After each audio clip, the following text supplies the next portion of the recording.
La clase de hoy es de... Ay,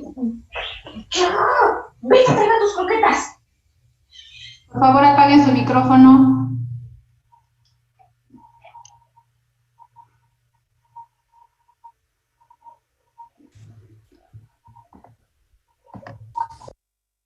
Bueno, la clase de hoy es de infecciones de transmisión sexual en el hombre. ¿Por qué no vamos a ver las de mujeres? Porque, bueno, eso es del área de ginecología. Y en hombres sí se refleja más en esta clase, que es urología, ¿no? Vamos, entonces, lo vamos a dividir según la región anatómica que afecte y primero vamos a ver la uretritis. ¿Qué es la uretritis? Pues bueno, muy básico el nombre, ¿no? Es una inflamación de la uretra, ¿no? La causa de esto obviamente es una infección porque estamos hablando de infecciones de transmisión sexual. Entonces hay varias vías, ¿no? Puede ser de forma ascendente o puede también ser de forma descendente, que es más raro, ¿no? Generalmente es de forma ascendente, de la parte externa hacia arriba. ¿Cuáles son nuestros factores etiológicos? Generalmente es gonorrea, clamidia trachomatis. Se supone que hay infecciones gonocócicas diferentes a clamidia que también nos pueden causar estas infecciones. La gonorrea como tal sigue siendo una infección que a pesar de que pasan los años, a pesar de los métodos anticonceptivos, sigue siendo prevalencia para la uretritis. También se debe de dar tratamiento a la pareja porque muchas veces por eso no se acaba, ¿no? La pareja tiene, no toma el tratamiento y entonces hace un ciclo de reinfección, ¿no? La clamidia trachomatis recordemos que es más común en mujeres, pero aún así los hombres pueden tener como tal manifestaciones de uretritis por clamidia. Entonces, en un hombre que tiene uretritis, nuestro primer diagnóstico de sospecha debe de ser gonorrea. Bueno, tenemos también, por ejemplo, Mycoplasma genitalium, que pudiera ser una infección de transmisión sexual en este tipo de pacientes, ureoplasma. Se supone que si no responden al tratamiento inicial, entonces debemos pensar que pueden tener otra causa, ¿no? Dentro de las causas podemos tener el virus del herpes simple, pero recuerden que los herpes siempre nos dan vesículas y la gonorrea solamente nos da exudado, ¿no? Y bueno, ya habíamos dicho la tricomona, que eso es más común en mujeres, se puede manifestar en hombres y el micoplasma en los genitales. ¿Cuáles son las manifestaciones? Bueno, ya dijimos, como es una uretritis, la uretra se inflama, ¿no? ¿Qué nivel de la uretra? Puede ser cualquier nivel de la uretra. Generalmente nos da una secreción uretral, que la secreción es una secreción mucopurulenta. A veces se ve moco, a veces se ve pus, el paciente como que se aprieta y le sale ese líquido.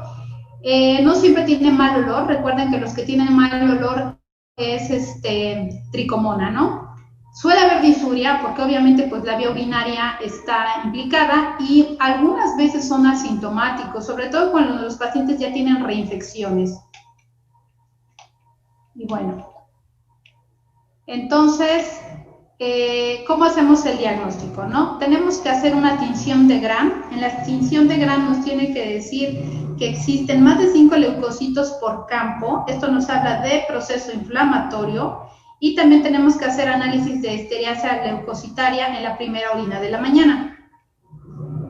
Pero que nos da un diagnóstico certero, pues mandar a cultivo la secreción, ¿no? Entonces, no es de primera instancia mandar un cultivo, porque generalmente con la clínica nosotros vemos que el paciente tiene disuria, tiene secreción por la uretra, le preguntamos antecedentes sexuales, si ha tenido, a lo mejor ya tiene el antecedente de la infección o tuvo relaciones sin protección, entonces sospechamos y damos tratamiento. Si el paciente con el tratamiento no mejora, entonces sí ya mandamos a cultivo la secreción y ahí nos tiene que salir el microorganismo que lo está causando.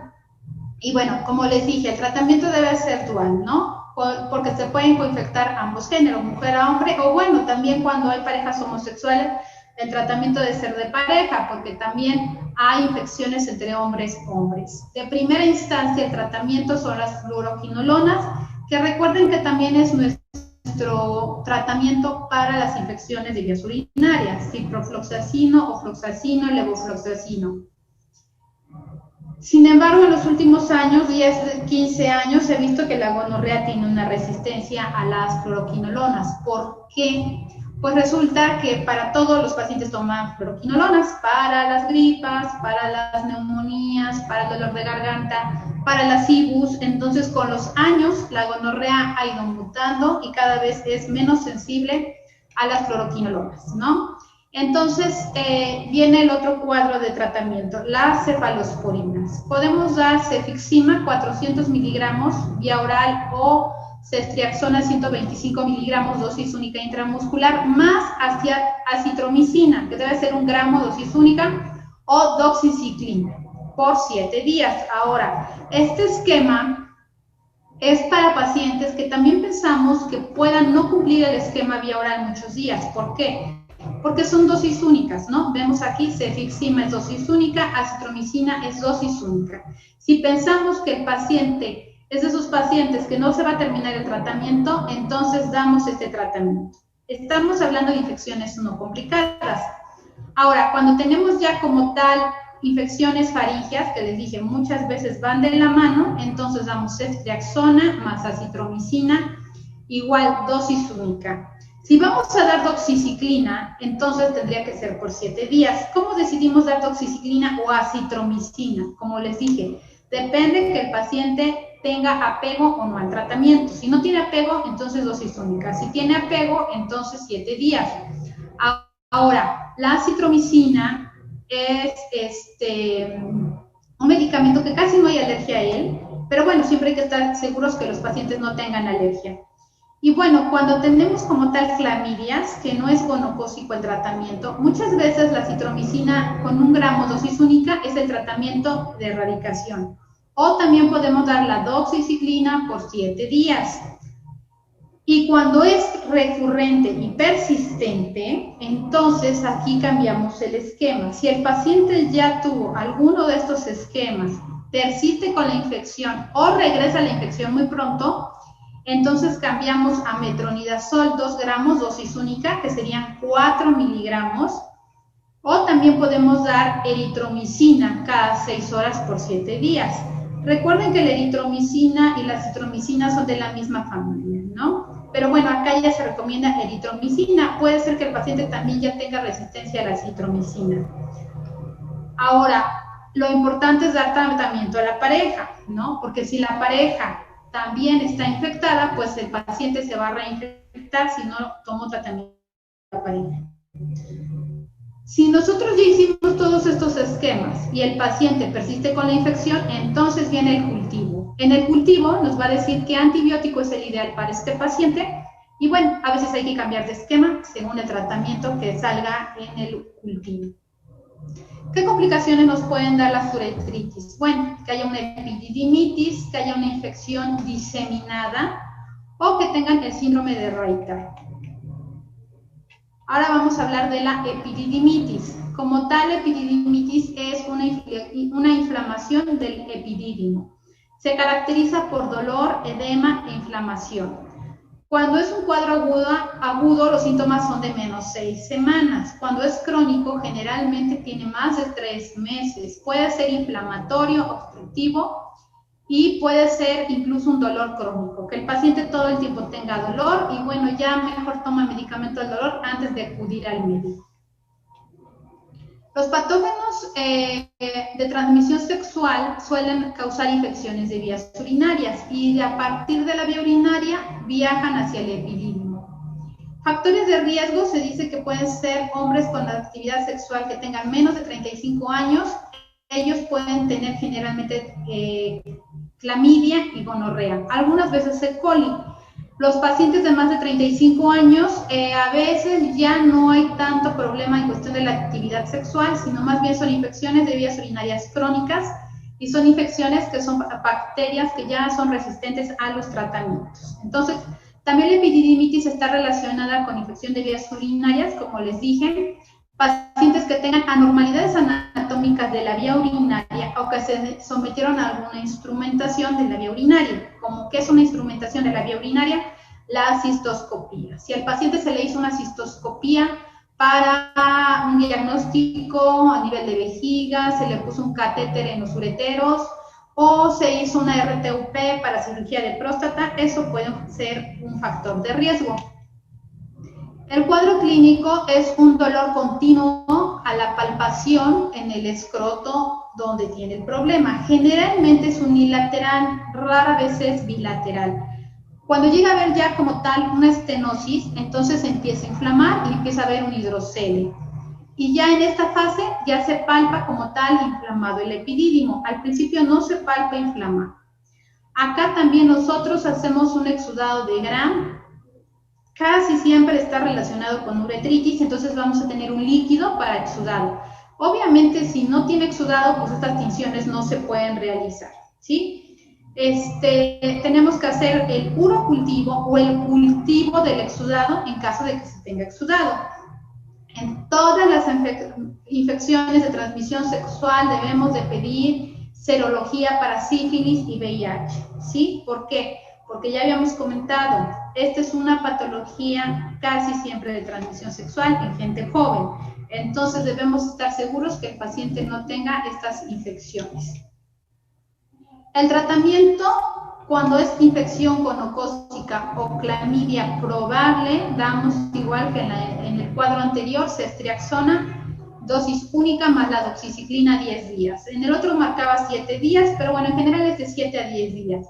Cuando es causada por E. coli, entonces damos el tratamiento como infección de vías urinarias, que es levofloxacino, fluoxacino. Ahora, acá sí es importante hacer un diagnóstico diferencial. ¿Por qué va a doler un epidídimo si no es por causa infecciosa? Entonces, hay que ver si no tiene un tumor de testículo, si se formó un absceso que haya que drenarlo, si se infartó. Recuerden que existe la torsión testicular, que muchas veces no se tuece al 100%, no hay necrosis del testículo, pero sí se llega a infartar los paquetes venosos. Puede haber tuberculosis, que eso ya lo vimos, la epididimitis micótica causada por hongos, o algunos trastornos vasculares de la colágena. Entonces, estos son los diagnósticos diferenciales. Si nosotros damos el tratamiento al paciente, el paciente no mejora, entonces lo tenemos que mandar al urólogo. El urólogo ya tendrá que hacer todos los estudios que necesita para saber la etiología del problema. Ahora vamos a hablar de las úlceras genitales. Ya les había comentado, la infección por el virus del herpes simple genital generalmente nos causa pápulas y al romperse las pápulas nos quedan unas úlceras, ¿no? También pueden ser vesículas, a veces evolucionan a pústulas y al final a úlceras, ¿no? Hay dos tipos, recuerden, el virus del herpes simple 1 y el 2. El 2 es el que nos causa las lesiones genitales recurrentes y obviamente 100% de transmisión sexual. El cuadro primario son lesiones ulcerativas, generalmente tardan de 4 a 15 días, después nos dan la costra y se repite ella. El dolor es gradual, 6 a 7 días. El máximo dolor que tienen es entre el día 7 a 11, casi siempre es como el 10º día, y después va bajando de forma gradual. Puede haber prurito, secreción de la uretra también, y aquí sí suele haber adenopatía inguinal. Entonces nosotros palpamos las ingles y están aumentados de tamaño en los ganglios. Sí nos suele dar manifestaciones generales como fiebre, cefalea, malestar general y mialgias. Entonces, en estos pacientes, pues viendo las lesiones como en este tipo, prácticamente ya sabemos que el paciente tiene herpes. Ahora, cuando hay infecciones de transmisión sexual recurrentes, entonces a veces solamente ya se nos presentan con dolor y prurito y algunas lesiones pequeñitas, ¿sí? Los episodios iniciales, generalmente el tratamiento es para acelerar la curación de las lesiones y acortar la duración del hospedaje del virus, que el virus no se quede ahí más días. Cuando ya son recurrentes, entonces podemos tener, podemos tener una parte que es episódica, que son recurrencias ocasionales. Generalmente tienen un prodromo que es comezón, es ardor, o sienten que la lesión se puso roja, y después ya hay lesiones. Y muchas veces tenemos que dar un supresor diario cuando tienen este tipo de lesiones hasta 6 veces al año tienen estas lesiones y hay que darles inmunosupresores. Esto le pasa mucho a los pacientes que tienen defensas bajas, ya hemos platicado de eso, pacientes que toman esteroides o pacientes VIH. El tratamiento, recuerden que no cura la infección, más bien lo que hace es cambiar un poco el tiempo de la enfermedad, ¿no? Acortarla. Y hay que recordar que se queda en la memoria celular. Entonces, eso es importante decirle al paciente. Muy probablemente va a regresar en algún momento la infección. Los antivirales con los que contamos ahora es el aciclovir, el valaciclovir y el fanciclovir. Y bueno, ahora vamos a hablar de la sífilis, ¿no? La sífilis, hay que recordar que está causada por Treponema pallidum, que es una espiroqueta, y nos causa una enfermedad sistémica, ¿sí? Tiene una infectividad aproximadamente del 30%. Y las vías de transmisión es por vías sexual cuando no hay protección, transfusión de sangre, intercambio de agujas y embarazo. Hace aproximadamente 20 años se creía que había bajado el porcentaje de infección, pero bueno, hoy en día sigue en el mismo porcentaje. Tenemos otro tipo de trepanomatosis, pero bueno, de eso no vamos a hablar. Aquí tenemos la incidencia de la enfermedad en Puebla. Esto es lo reportado, aquí nos reportan 10 casos, lo cual, pues bueno, obviamente no es real. Recuerden que muchas veces los pasantes en servicio social no reportan sus casos porque no queremos hacer cerco epidemiológico, ¿no? Y muchas veces en medio privado menos, o sea, en medio privado no reportamos nada. ¿Cuáles son los factores de riesgo? Ya dijimos, relaciones sin protección, tener múltiples parejas sexuales, que la pareja sea portadora de la infección, falta de educación sexual y pertenecer a algún factor de riesgo como ser adolescente, sexoservidoras y los drogadictos. Entonces, bueno, ¿cuál es la infección primaria? Es la úlcera o chancro, ¿no? Que es una úlcera que generalmente no les causa dolor a los pacientes, simplemente ven una lesión ulcerosa en el pene y muchas veces cicatriza y se cura solita. Cuando llega a sobreinfectarse por bacterias es cuando hay exudado, dolor, fiebre y otros síntomas. Después viene la infección secundaria, que nos da lesiones mucocutáneas, adenopatía, exantema. Y después la terciaria, que bueno, eso ya es grave, ¿no? Lesiones cardíacas, neurológicas, oftalmológicas, auditivas o gomosas. Eso ya no es de nuestra área, nos vamos a dedicar a ver la úlcera. Entonces, bueno, primero tenemos un diagnóstico clínico. Ya vimos la úlcera, preguntamos factores de riesgo y vemos la historia clínica, ¿no? Cómo se presentó, cuándo se presentó. ¿Cuál es el diagnóstico definitivo? El serológico. Entonces tenemos que hacer el VDRL y muchas veces también tenemos que hacer una PCR cuando tengamos duda. Primero, entonces pedimos el VDRL. Si el VDRL nos sale positivo, pedimos la PCR. Ahora, ¿puede haber falsos negativos? Sí. Entonces puede ser que el paciente salga negativo, pero nosotros tenemos alta sospecha, entonces pedimos PCR. Ya no nos quedamos solamente con el VDRL. Y bueno, entonces acá están unas pruebas que existen rápidas de sífilis y VIH. No las hacen todos los laboratorios, pero bueno, si se tiene al alcance, se puede hacer y en ese momento pues ya sabemos si el paciente tiene sífilis positiva y VIH. Ya les comenté, toda enfermedad de transmisión sexual se le pide al paciente prueba de VIH. Bueno. Y bueno, el tratamiento. El tratamiento de la sífilis primaria sigue siendo la penicilina, que es la benzatínica de 2.4 millones, dosis única. Cuando la sífilis es tardía o ya no sabemos qué tiempo de evolución tiene, entonces acá damos 3 dosis generalmente de 2.4 millones, es lo que más se maneja. Y cuando tengamos neurosífilis, que bueno, eso ya no es esta materia, pero acá ya se da penicilina cristalina, al paciente se interna y se da por 10 a 14 días. La sífilis primaria, secundaria o latente, generalmente se puede prevenir en infecciones fetales con una dosis de un 2.4 millones previo a que el bebé en teoría se infecte. Pero pues es difícil, ¿no? Saber, la paciente está embarazada, tuvo relaciones y se infectó, ¿no? ¿no? Entonces es complicado realmente prevenir la infección fetal. Ahora, como tal, estarle poniendo penicilina a una paciente embarazada para que no le dé sífilis, pues tampoco es el tratamiento, ¿no? Cuando hay reinfección, se recomienda volver a repetir el esquema de penicilina benzatínica cada semana hasta completar 3 dosis. Ahora, recuerden que pues sí tenemos bastante pacientes alérgicos a la penicilina, entonces, ¿qué les damos? Doxiciclina, 100 miligramos cada 12 horas durante 2 semanas en la precoz y hasta 28 días en la sífilis tardía. Tenemos una ventaja que la doxiciclina es un medicamento todavía barato, entonces los pacientes sí suelen cumplir el esquema. Y bueno, ¿cuál es un tratamiento inadecuado? Un antibiótico diferente a la penicilina. Resulta que el médico quiere mandarle a lo mejor ceftriaxona, acitromicina. No, ya vimos que todavía es muy sensible a la penicilina, ¿sí? Que el intervalo entre la aplicación de la última dosis y el parto sea menor de 30 días, que bueno, nosotros no vamos a ver sífilis fetal, ¿no? El tratamiento incompleto o la dosificación inadecuada. Bueno, puede haber un cuadro de reacción, bueno, eso tampoco lo vamos a ver. Entonces, ya dijimos, ¿no? Si tenemos que el paciente es alérgico a la penicilina, le podemos dar doxiciclina. Muchas veces dicen que hay que hacer pruebas de desensibilización. ¿Por qué? Porque mucha población dice ser alérgico a la penicilina y no lo es, ¿no?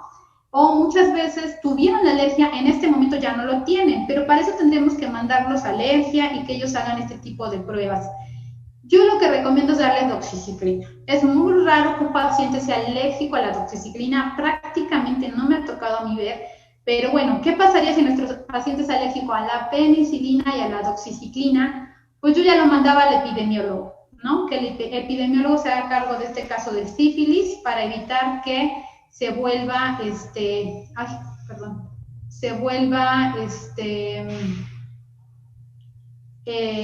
resistente, ¿no? Ay, me estoy equivocando. Bueno, que ya me marca que se va a acabar, y ya es casi todo. Bueno, ¿cuál es el seguimiento? Bueno, seguimiento mensual de los títulos serológicos para ver si ya se quitó la infección. Después de la administración de penicilina, volver a tomar la VDRL para ver si ya sale negativo. Si no hay respuesta al tratamiento, entonces ya hay que mandarlo al epidemiólogo, ¿no? Porque si hay resistencia a penicilina, pues seguiría doxiciclina, pero si también puede haber resistencia a doxiciclina, ya mejor que lo vea el epidemiólogo y él diga qué tratamiento le vamos a dar. Y bueno, es muy importante brindar asesoría y valoración de la salud sexual a sus contactos porque los pacientes se pueden reinfectar en cualquier momento, ¿sí? Tenemos todavía muchos problemas de infecciones de transmisión sexual porque a los pacientes les da pena hablar de eso, porque el médico no les da la confianza y creen que los juzgan. Entonces, digo, sí hay quien los juzga, pero bueno, hay que tratar de ganarnos la confianza de nuestro paciente, que el paciente nos diga la verdad. Cuando van con las esposas, no hablar con las esposas, sacarlas del consultorio. Cuando los pacientes son menores de edad, pues a veces sería bueno hablar con ellos sin que estén los papás, porque entonces nosotros nos podemos ya enfocar en el tratamiento de una infección de transmisión sexual, que a diferencia de cuando entran los papás, entran las esposas, pues ya no sabemos si es enfermedad de transmisión sexual o no, porque lo niegan, o a veces hasta a nosotros nos da pena preguntar, ¿no? Entonces, como les había comentado en las clases anteriores, no les voy a preguntar las dosis, solamente requiero que sepan los medicamentos que se usan. ¿Sí? ¿Alguna duda? ¿No?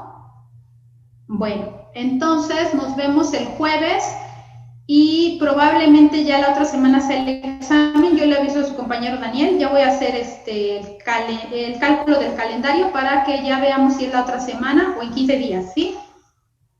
Bueno, gracias. Gracias, doctora. Doctora.